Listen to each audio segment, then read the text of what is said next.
Fala pessoal, tudo bem? Hoje, no capítulo 18, nós vamos ver os impactos ambientais regionais e locais. No capítulo 17, nós vimos impactos que afetam o mundo, ou seja, que são continentais e mundiais, em grande escala, como por exemplo o aquecimento global e a chuva ácida. Hoje nós vamos analisar os impactos que ocorrem de maneira mais local. Gente, um dos impactos que mais ocorre de maneira local são as ilhas de calor. O que são as ilhas de calor? Ilhas, de uma maneira geral, não são pontos de terra submersa rodeada por água no oceano. As ilhas de calor são pontos na área urbana de um local onde nós temos uma elevação da temperatura. Então, por exemplo, na zona rural, aqui nesse exemplo, você tem uma temperatura X.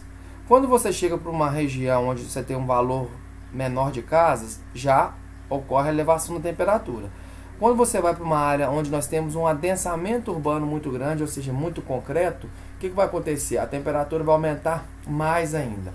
A ilha de calor é o que? É um ponto na superfície de áreas urbanas, normalmente as partes centrais, onde nós temos um maior acúmulo de concreto, como construção, asfalto, onde nós temos uma absorção muito maior de radiação solar, que faz com que a temperatura aumente pelo menos 4 graus. E normalmente é a região central, tá? Então, ilhas de calor são isso.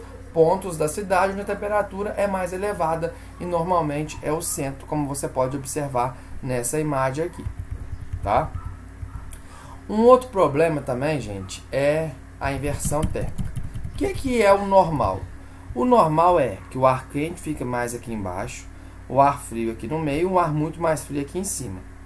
Quando nós temos uma inversão térmica, o que vai acontecer?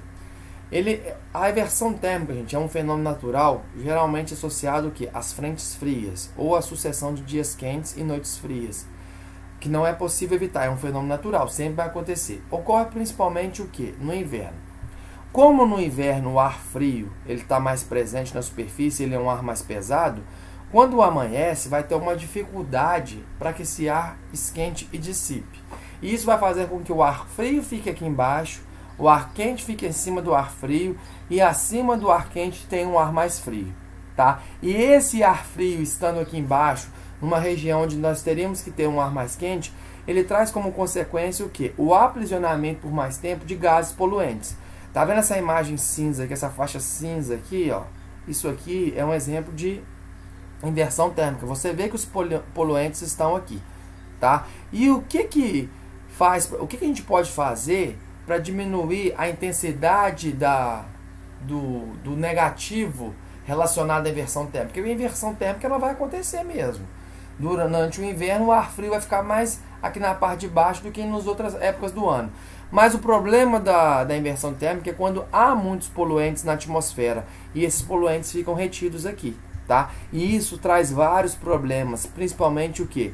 Problemas respiratórios, tá? E aí o que a gente pode fazer para diminuir os impactos da poluição, principalmente no que diz respeito à inversão térmica? A gente tem que usar fontes de energia menos poluentes, instalar filtros nas indústrias e investir em transportes de massa para reduzir o número de veículos nas ruas que liberam poluentes para a atmosfera. Um outro problema local muito grande é a questão do lixo, né? Temos um gráfico aqui que mostra a quantidade de lixo por habitante. Quanto mais consumista é um país, quanto mais desenvolvido ele é, maior a quantidade de lixo. Então, por exemplo, isso aqui é por ano? Não está falando aqui, mas por exemplo, Estados Unidos, mais de 720 quilos de lixo por habitante. O Brasil está aqui embaixo, o Brasil dá mais ou menos o quê? Uns 260. Observe que quanto mais desenvolvido o país, maior a produção de lixo. O Brasil é infinitamente, tem mais de 100 vezes a população, por exemplo, de Luxemburgo, só que lá em Luxemburgo eles têm mais lixo, eles geram mais lixo por habitante do que a gente. Por que isso ocorre? Porque são nações onde a população tem dinheiro e consome muito, tá? Então, assim, a produção de lixo ela tem que ser pensada. E para a gente diminuir a quantidade de lixo por habitante, a gente tem que pensar o quê? Nos R's que a gente fala. Quais são os 3 R's? Reduzir, ou seja, comprar só aquilo que realmente é necessário.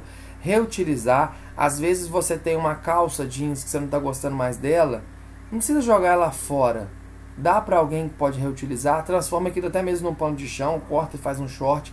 Você tem que aproveitar ao máximo aquilo que você está tendo acesso. E também o reciclar, né? Quanto mais nós vamos reciclar, mais nós aproveitamos os materiais e, por conseguinte, o que vai acontecer? Menos vai ser a quantidade de lixo disposta no meio ambiente.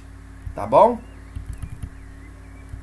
E um outro problema seríssimo que nós temos em nível local é a questão da desertificação. Gente, a ação do homem por meio do desmatamento, de monoculturas, ou seja, quando você planta só uma coisa, e de queimadas, vem acarretando problemas para a manutenção da fertilidade do solo em áreas de diversos domínios climáticos no mundo, agravando a lixiviação e a erosão. Lembrando que a lixiviação é o quê? Um processo no qual, como você não tem a vegetação, a água penetra muito no solo, lava esse solo, tira os nutrientes do horizonte A, que são os nutrientes leves, leva para o horizonte B. E aí no horizonte A só fica o nutriente pesado, fazendo que ocorra um processo chamado de laterização, que é o quê? O endurecimento do solo, fazendo com que ele não fique propício para o desenvolvimento da agricultura.